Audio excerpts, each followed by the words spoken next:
Imagine if you found something that would change the world.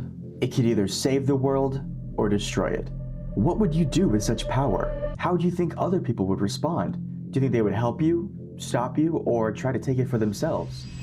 This is Common Side Effects, a new Adult Swim show that answers these very questions. Common Side Effects tells the story of Marshall Cuso, who discovers a mushroom in Peru that has the ability to heal anything. Basically, if you take it, you can become Wolverine. But we don't yet know what the side effects are. Now, this show does a fantastic job doing a lot of interesting things and having just a really tight script. It's only 10 episodes long. Each episode is about 20-something minutes, so it's a quick and easy watch, and you should definitely give it a watch if you haven't already. Today, I'm not gonna be talking about the script, the story itself. I'm going to be telling about the elements of visual storytelling that this show does to emphasize and elevate its story to something great. There are some spoilers, obviously, so go watch it and then come back to this video if you want. So I've been trying to narrow down a few reasons why Common Side Effects is so great, and I've gotten down to about 6. Live action camera techniques, attention to detail, visual metaphor, foreshadowing, transitions, and instead of show don't tell,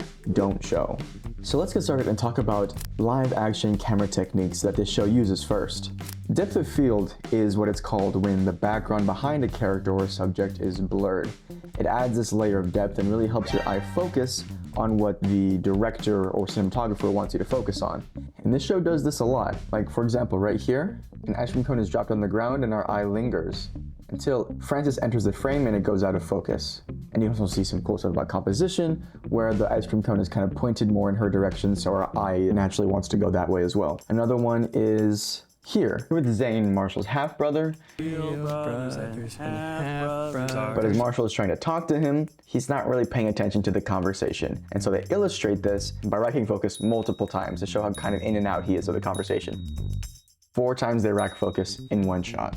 Right here we've got Marshall and Frances. They have, big spoiler alert, just succeeded in growing the blue angel mushroom. And Marshall's kind of freaking out.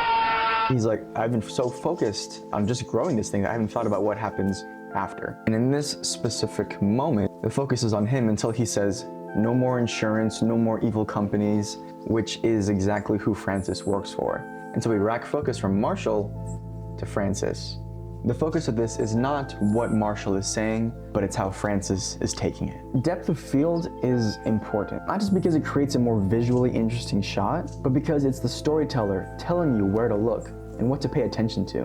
But it does it subtly, so you don't feel like you're getting beat over the head with it. Racking focus isn't a visual trick, it's deliberate. Now, in terms of other live action camera techniques, camera movements are another big one. In episode 1, when Marshall and Frances first start talking again, throughout the conversation so far, the camera is pretty static. But then, when Marshall finally starts talking about the mushroom, the camera slowly pushes in on Marshall, but it's shaking when Frances is listening or talking because she's just caught so off guard. She wasn't expecting this, and this is something that could potentially change her whole world. It is quite literally a shakeup of her life and her status quo. We're going to go to this panning shot that I really enjoyed. So here we've got this guy whose name I forget, talking with Cecily. And then we introduce a new character, Jonas.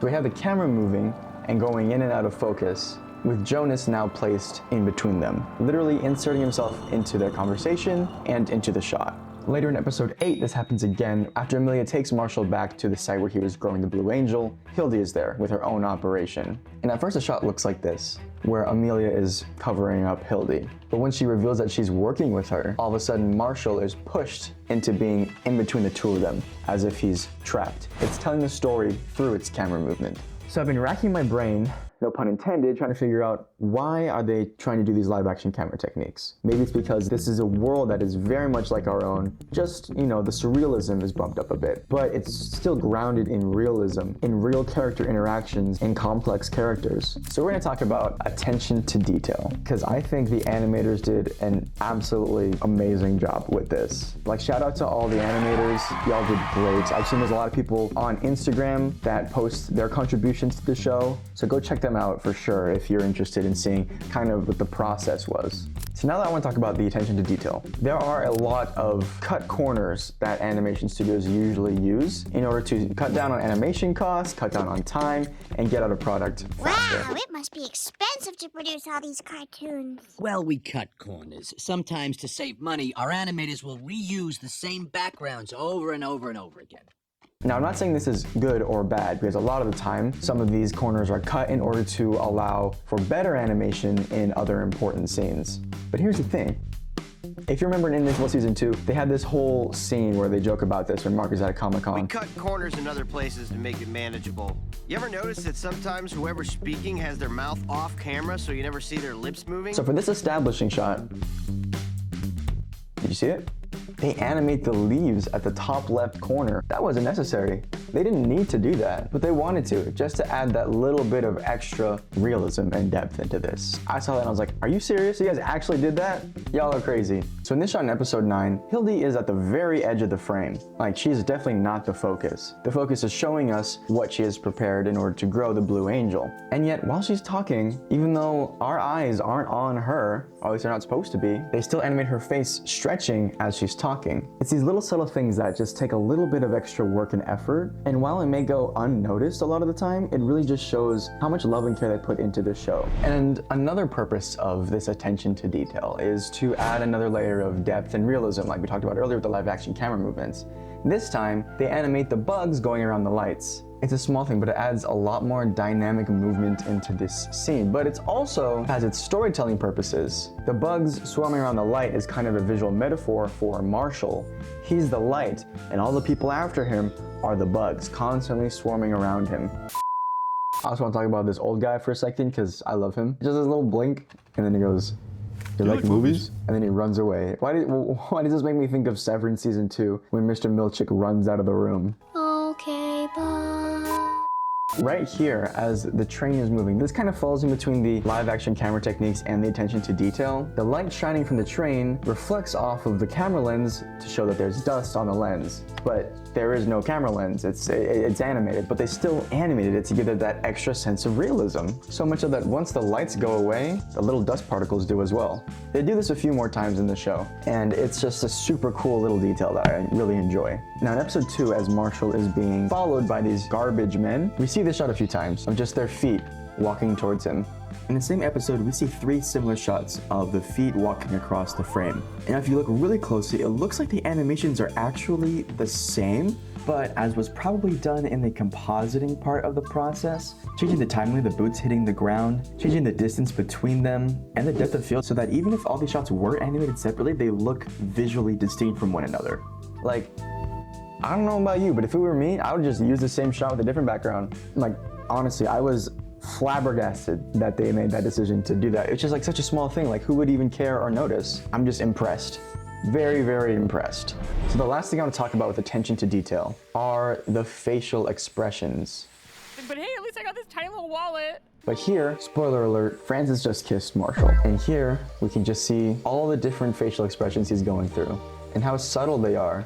He just went through like an entire emotional shift using just his face. Something you see a lot in live action with a live action actor. They really wanted these characters to feel like real people. Another good example of this is the end of episode 6, when Marshall uses a prison phone to call Francis.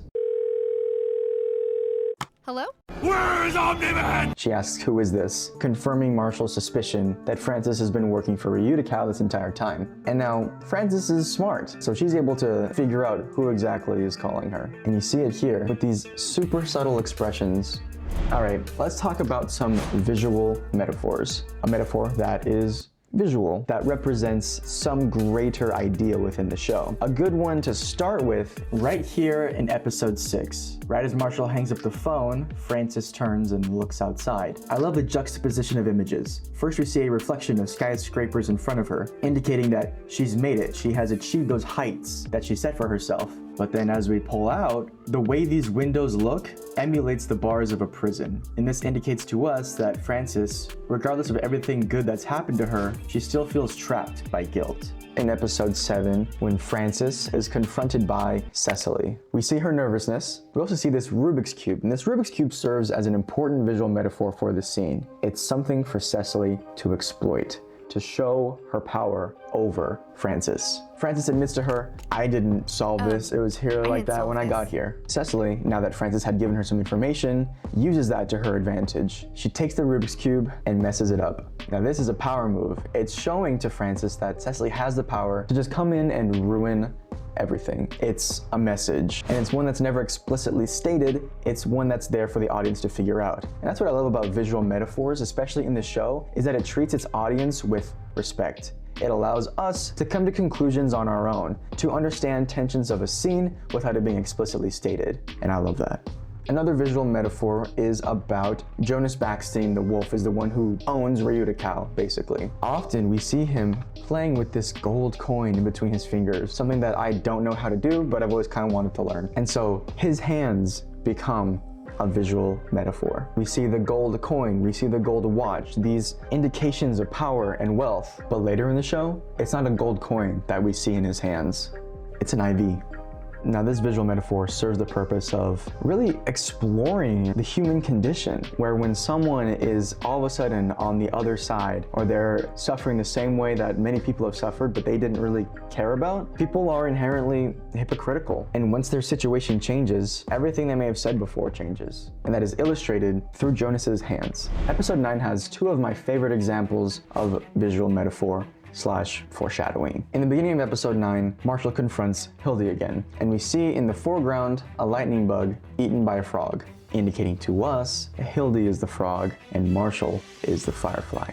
And this gets pushed even further at the end of the episode when something very similar happens. Hildy is leading Marshall into the woods. For what purpose? We, the audience, know, and that's further illustrated when the focus changes to the foreground, where a fly willingly lands on a spider web. The tension I was feeling in the scene, palpable. I was like this the whole time, man. It gives you this feeling of dread and of knowing that something is going to happen. All right, I think that's good enough right now for visual metaphor. Let's talk a bit more about foreshadowing. There's a lot of instances of this in this show. In episode 4, when the hitman steals Rusty's bike. So we know that they have a machine gun. He grabs it, cocks it. The kickback of it is too strong, pushes him back, starts firing into the air. This serves the purpose of, one, alerting Frances to the events that are happening, and also sets up what happens in episode 10. When Rusty is riding the bike, he's got the big machine gun on him. Right as he starts firing, it pushes him off the bike and loses control, causing this chain of events to happen. Now this is established 6 episodes ago when we learned that Rusty can't handle the power of the gun, and here we see the consequences of that. So it doesn't come out of nowhere. And now another big thing to talk about, I guess, would be Frances's mother. When we first see Frances's mom, they establish her staring at a tree. We see this shot multiple times throughout the series, and the tree is always present. Now, I didn't think much of it at first, but that's what's great about foreshadowing. There was no way I was going to be able to guess the direction of her story until it was already too late. Once you see the ending, it retroactively puts everything back into perspective. And one more visual metaphor I'd like to talk about is actually the cardinal. Marshall sent a postcard to Frances's mom, and using that, Frances was able to figure out where Marshall was. And this cardinal kind of becomes later a representation of Marshall, because when Frances's mom falls out of the tree, a cardinal lands on the windowsill. Now, what does that mean? For me, the way I perceive it is that Marshall had something to do with this death. It wasn't intentional. Not blaming the guy at all. She never would have been up there if it weren't for the mushrooms. And later, Frances said that she's just glad she was able to actually spend time with her mom again, but it adds this layer of complexity to the show, foreshadows for Marshall the unintended consequences of using these mushrooms. All right, let's talk about some transitions. The main 2 transitions I found in between scenes or even within scenes are match cuts and cutting to black. Let's take a look at match cuts first. A match cut is basically cutting from either one action to another matching action or from one visual to another visual to create a connection. And in this case, we have the sun, an egg, a neuron, planet Earth, an egg, and then it hatches. And then we zoom out of its eye. all circular match cuts indicating the same thing. Now, I've never done shrooms before, but what I perceive from this is that it's finding patterns that weren't there before. It's finding meaning in things that are inherently by themselves meaningless. This is illustrated in the theory of Soviet montage, or Eisenstein montage. And to put it simply, that meaning in a story or in film is found not by the shots themselves, but in the order in which they're presented. It's which particular shot comes after the other that creates emotion, and thus a deeper emotional participation from the viewer.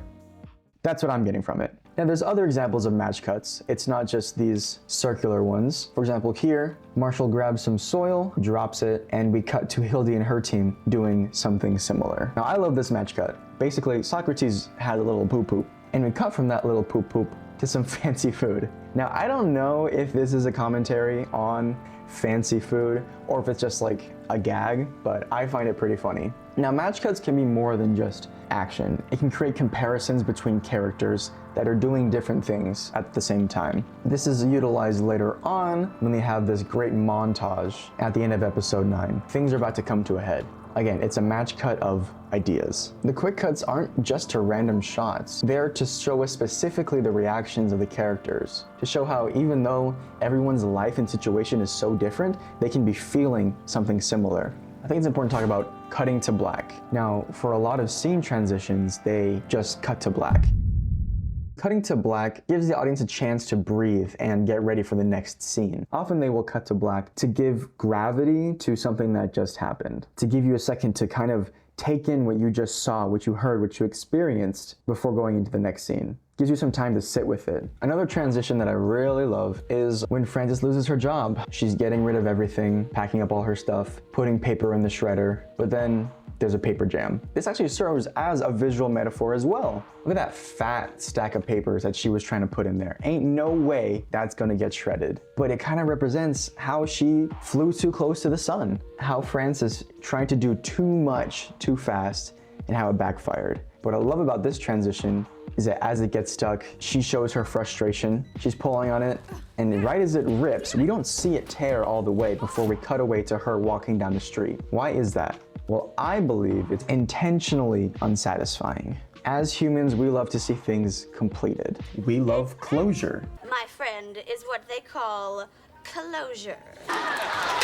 This cut prevents us from seeing her tearing it. It creates this feeling of unsatisfaction, which is what Frances is feeling. So they use cuts in this to put us into Frances's shoes, which is so freaking smart. Like, I wish I was that smart. Now it's time for my favorite thing that I noticed. People say all the time, show, don't tell. And we've kind of explored that concept with the visual metaphors and the foreshadowing. Things are explained to us in a way that treats the viewer with respect without being too on the nose or telling us what we should be thinking or what that thing meant. We're able to figure it out for ourselves. Famed editor Walter Murch said in his book, In the Blink of an Eye, "You want to do only what is necessary to engage the imagination of the audience. Suggestion is always more effective than exposition. Past a certain point, the more effort you put into a wealth of detail, the more you encourage the audience to become spectators rather than participants." But another thing the show does that is just as important as showing not telling is not showing. It's knowing what not to show. Deciding not to show something can do several things depending on the scene that you're working with. One is to create a sense of mystery, but it also, when juxtaposed with previous shots, gives it a whole new meaning. For example, when Marshall's plane crashes, we don't see the crash. We see him take the mushroom, go into the portal, and then wake up in the burning wreckage of the plane. We don't see the actual impact. This happens again in episode 2 when the garbage men T-bone Marshall at the intersection. We don't show the impact, we show the millisecond after the impact in slow motion. So as we see the truck approaching, it's a sense of anticipation, knowing that the truck is coming, and then it cuts to black. And for a second, you freak out. You're like, what happened? Like, are they gonna make it? Are they okay? So there are a few other instances in which impact is not shown. And all of that, especially for Marshall, is leading up to this point in episode 9, when we end on a cliffhanger.